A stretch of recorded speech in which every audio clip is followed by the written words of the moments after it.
Welcome to your Daily Detroit for Monday, May 6th, 2019. I'm Sven Gustafson. And I'm Jer Stays, pushing Detroit's conversation forward with a new edition of your Daily Detroit podcast.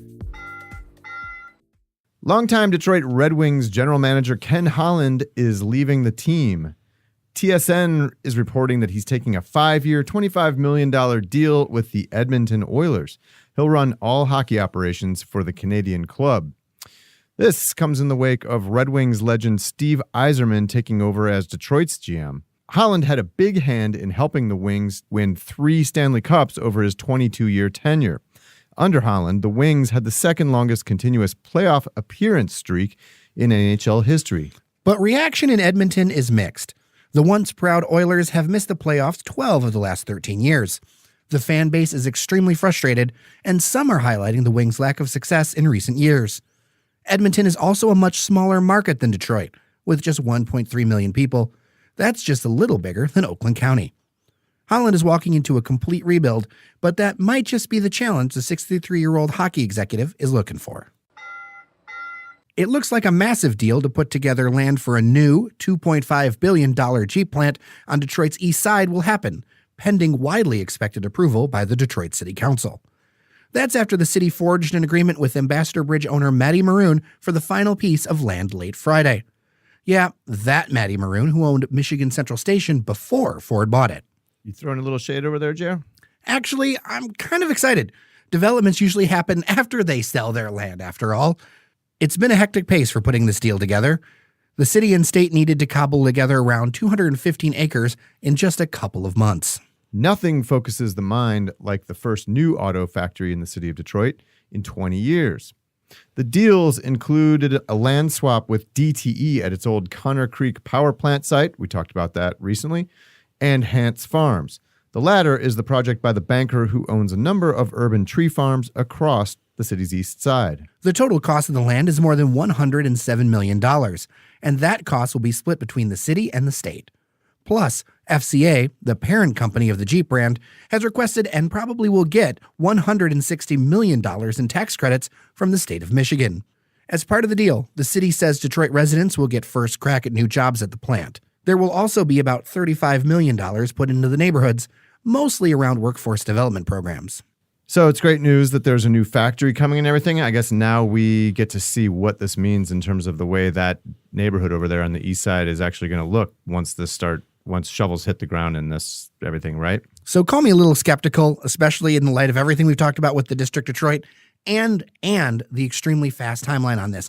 60 days or so, 2 months is a really quick timeline for this kind of project. Yeah, and I think they're asking for $160 million in tax subsidies for this one, I think, right? So nothing comes free. The saga of Russell Street Deli, soon to be formerly in Eastern Market, rolls on. To catch you up to speed, Russell Street has been in Eastern Market in an old historic building for more than 30 years. That building was recently bought by 30-year-old developer Sanford Nelson and his father, Lyndon. The two have been on a buying spree in Eastern Market of late. Although Nelson's company has said they want to keep the character of the market, the actual scorecard is a little bit mixed. Quite a few longtime Eastern Market businesses have closed up shop since the Nelsons have made their investments. One of those businesses leaving is Russell Street Deli, following a dispute over a floor repair.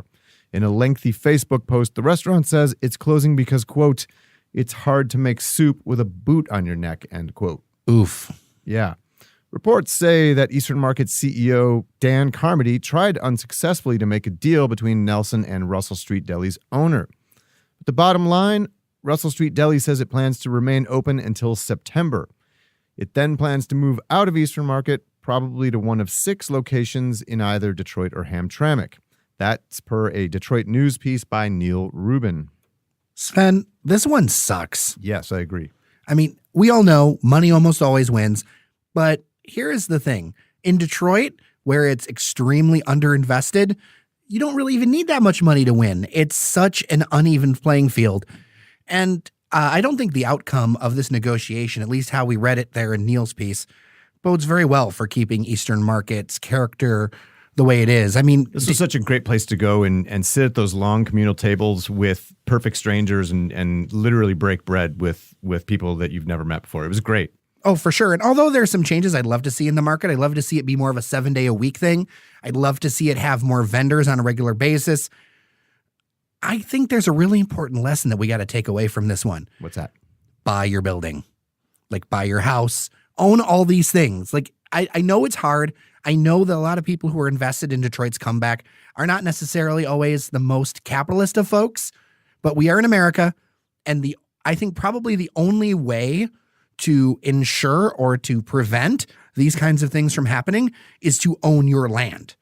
And I know that's a tough piece of advice, but I see it over and over again where people were renting or they were in one place or another and they didn't own. And the second the economics changed, they were out the door. If you don't own the land, you're not going to have a voice in the new Detroit. Friends, we had a crazy hectic week last week. Wanted to circle back to one bit of news. A legendary figure from Detroit's vibrant psychedelic rock scene of the late 60s and early 70s passed away last week.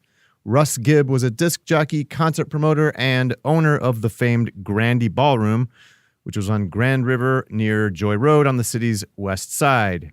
Gibb was 87. Gibb was a teacher of junior high science and social studies out in Howell, who also hosted a radio show in the 60s on WKNR-FM, where he was known as Uncle Russ. Gibb bought the Grandy Ballroom in 1966 after meeting legendary San Francisco concert promoter Bill Graham of the Fillmore fame. A former dance hall and hangout for the Purple Gang, the Grandy became a nexus of Detroit's counterculture scene. It hosted the likes of Alice Cooper, Ted Nugent, and the Stooges, plus national acts like Cream, Led Zeppelin, Janis Joplin, B.B. King, and The Who, which performed their rock opera Tommy for the first time at the Grandy. The MC5 was considered the house band, and the Grandy was where the band recorded its 1969 debut album, Kick Out the Jams. Gibb shut down the Grandy in 1972, and he returned to work as a video teacher at Dearborn High School for more than 3 decades before retiring. A flash mob of around 70 fans gathered to honor him on Sunday at the long-abandoned and decaying Grandy Ballroom location. And, Jer, just one thing. This was from a Freep story. We'll link to it in the show notes. This was apparently a quote that Gibb gave the paper back in 2003, but I just think it was great, and I wanted to share it. Quote, he said, "Detroit has a beat, the pounding out of fenders, the pounding of bumpers, the day-by-day grind that made us. You had to have the beat, because even on the line, things came through with a rhythm. Every 3 or 4 minutes, that line would move, and you'd have to pound on the hubcaps. There was always a rhythm to Detroit." What I wouldn't give for one Saturday night in the late 60s or early 70s at the Grandy Ballroom. And a sheet of blotter acid. Downtown Detroit had a rough night last night, and I don't mean that it's nursing a hangover in bed. 2 different incidents resulted in 4 people being shot. First, let's talk about the incident in Greektown. 3 men were shot around midnight late Sunday night near Monroe and Beaubien. Shooter is still at large. All 3 victims are reportedly in stable condition. Second, near Comerica Park about 2 hours later, there was a shooting after an accident at Woodward and Adams. Apparently, this was an act of road rage. The shooter is in custody and the victim's condition is unknown. So, we don't normally do the crime mayhem beat on Daily Detroit, but I wanted to pull this one out as this is the second shooting near Woodward and Adams this year, and Greektown has had a series of incidents. Anytime, frankly, that you get shootings downtown, it's going to attract unwanted attention for the Dan Gilberts and the downtown Detroit partnerships of the world. But Greektown, let's talk about Greektown because it's, as you said, it's had a real spate of violent crime in the last year's been tough, especially over the summer and things like that. Yeah. Which is remarkable because Greektown for many years, I mean, this is going way back to like when I was little growing up, and I'm sure the same thing for you. You know, it was the only vibrant block in all of downtown. Like when downtown was completely moribund and nothing going on, there was always energy and crowds in Greektown, and it was fun. But things have just changed. I don't really know what exactly is spurring this crime wave. I'm not going to necessarily venture into that, but it's definitely not Greek over there anymore. I mean, all of my favorite old Greektown restaurants have definitely gone by the wayside. Cypress Taverna, Lycon Cafe, New Hella's back in the day. I mean, you've been to New Hella's, Oh, right? yeah. All those places are places familiar to me. My dad used to drop me off with with an older Greek guy to have him be my babysitter to play video games while he went off and painted offices. Yeah. So I have memories of this place. I have memories for when it was much more ethnic in its background. It wasn't Wahlburgers and things like that. No, it was actually Greek. Yeah. And fantastic restaurants. Now, last year, I did manage to wander through this area really late at night. I was running to go pick up some 40s for a friend in the liquor store over there. I like where this is going. Well, it's just true. And so I was picking up some 40s, and the place was mayhem. And the fine folks of the Detroit Mounted Police Department were out. Like, the police presence was heavy.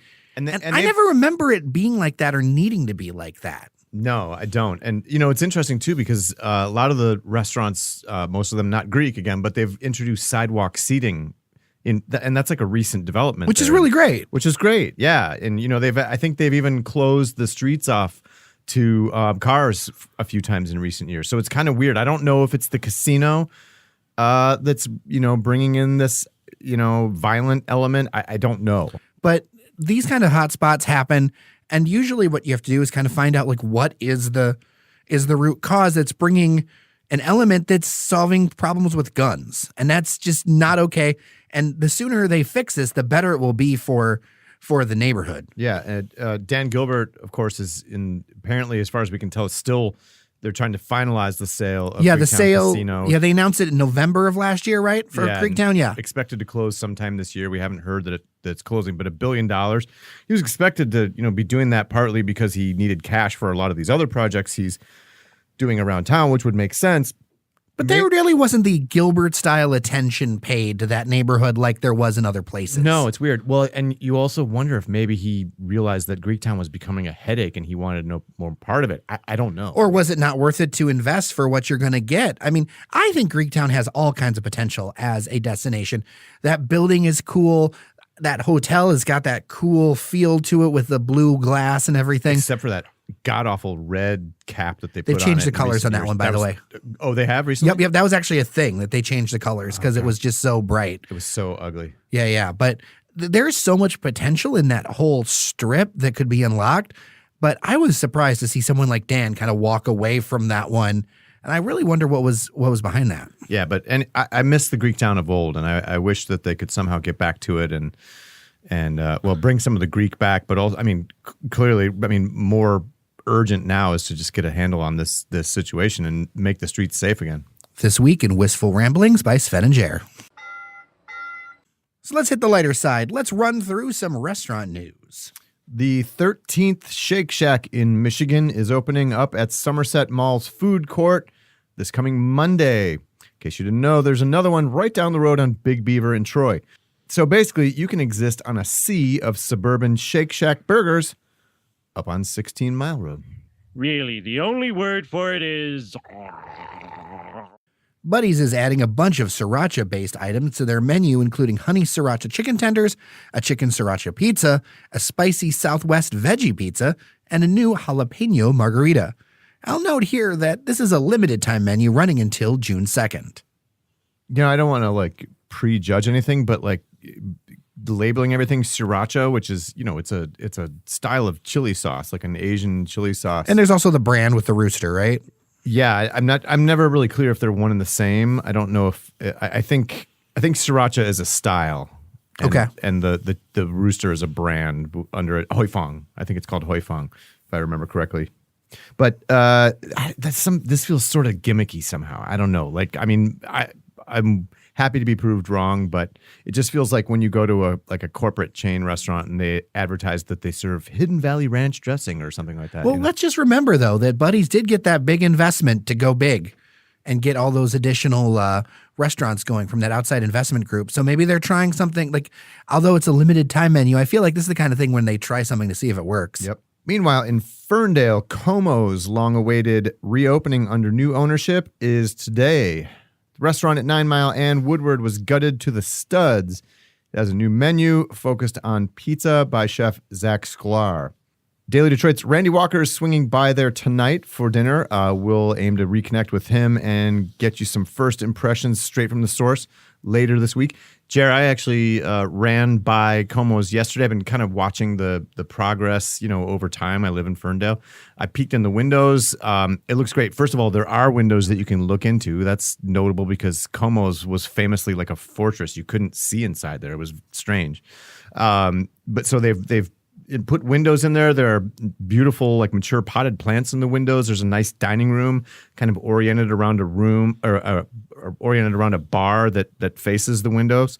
They've done a great job with the patio. They've put like new awnings up, and they painted like a cool kind of pattern mural on the side wall outside the building facing the courtyard. So it looks great. I can't wait to see what the menu's like. I know that they're apparently doing a Detroit-style pizza made on sourdough dough, which I think should be really interesting. I'm curious to try that. That will be really interesting.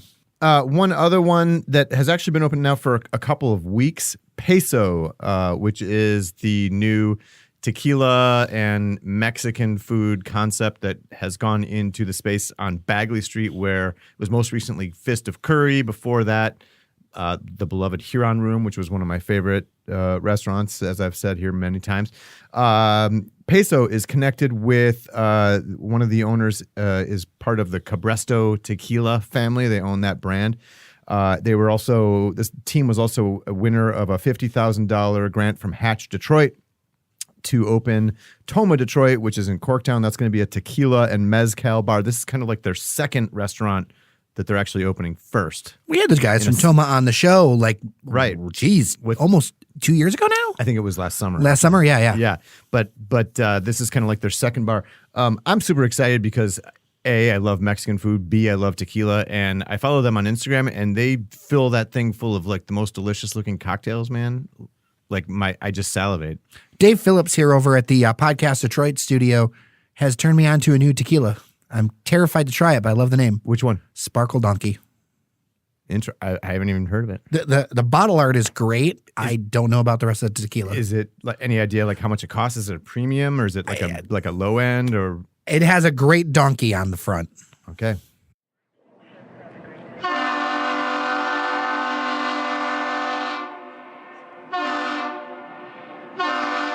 The first new U.S.-built Great Lakes ship since the early 1980s will hit the water in 2022.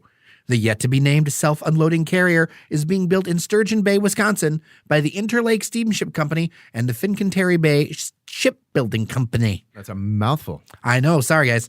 The 639-foot vessel will support the manufacturing industry by transporting raw goods.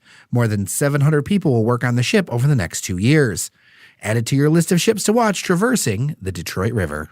Yeah, they'll have to update that book, Know Your Ships, which is a guide to Great Lakes freighters. I used to keep it behind the bar when I worked at the bar in Mackinac Island with the Straits view, because people would say, oh, what's that? It was a great conversation piece. People would say, oh, look at that ship out there. And I'd pull it out and look it up. Oh, here you go. You want to read up on it? In this week in quiet activities to do on a Saturday, if any Daily Detroit listeners want to sit by Belle Isle or by the park and watch the freighters and maybe use a copy of that book to see what's going by, I think that could be a fun couple of hours on a warm Saturday. So before we let you go, we had some neat visitors on Friday. Yes, indeed. We met with a delegation of journalists, content creators from Belarus visit us. That's the former Soviet Republic in Eastern Europe.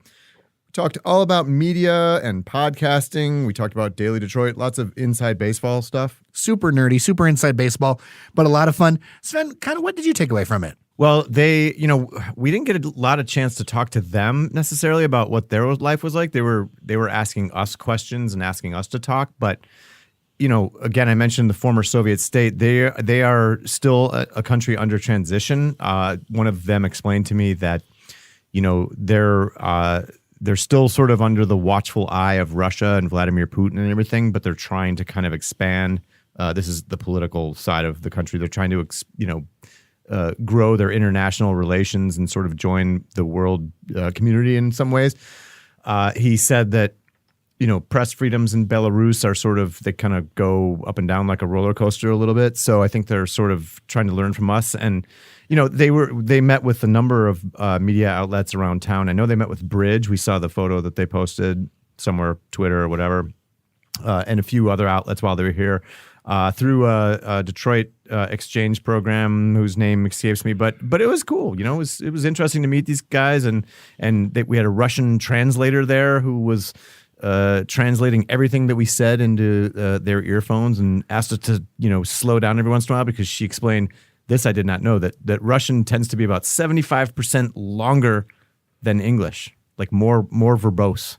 That is crazy. One little piece of knowledge I didn't know is that Minsk is our sister city, or one of our sister cities of Detroit. Oh, that's right. And we talked about doing some kind of little piece on that on Daily Detroit. So keep your eyes peeled for that.